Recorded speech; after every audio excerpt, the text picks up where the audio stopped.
Hello everyone! Welcome back to our YouTube channel, Mary Ann Vlog. So ayun guys, karamihang sinasabi ng mga nakakasalamuha dito sa social media lang, lalong-lalo na dito sa Facebook pagdating po sa sitaw. Bakit po tayo maglalagay ng pera o puhunan kay sitaw? Yan po ang isang madalas na tinatanong. Ito po yun, ang sitaw po ay isang negosyo.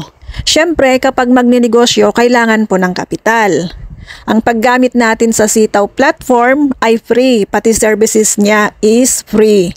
Services po niya like advertising, yung staff support. So ano po ang ipinagkaiba ng sitaw sa ibang dropshipping company?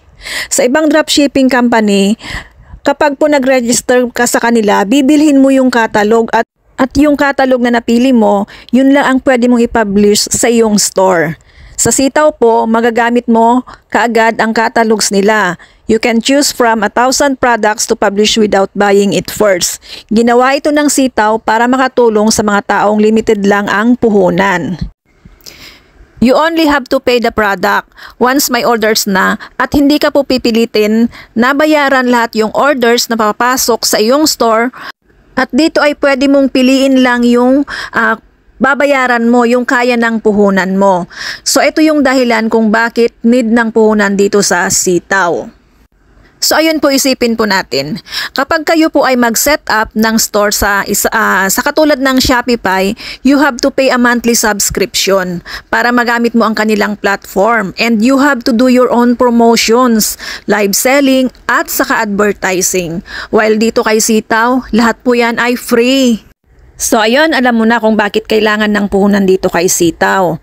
Ngayon, kung nagustuhan mo ang negosyong to, pwede ka nang mag-register dyan sa link na nandyan sa comment section na nakikita mo. So i-click mo na yan, mag-register ka at i-message mo ako after ma-approve ang iyong store. Meron din pala akong video dyan kung paano mag-register dito kay sitaw. Pwede mo pong scroll, nandyan po sa description box at saka sa comment section.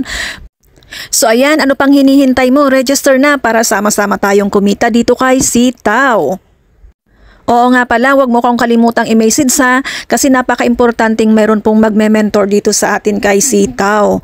Kasi kapag po walang nag-mentor sa inyo, ay baka ma-stress po kayo dito sa pagpapatak.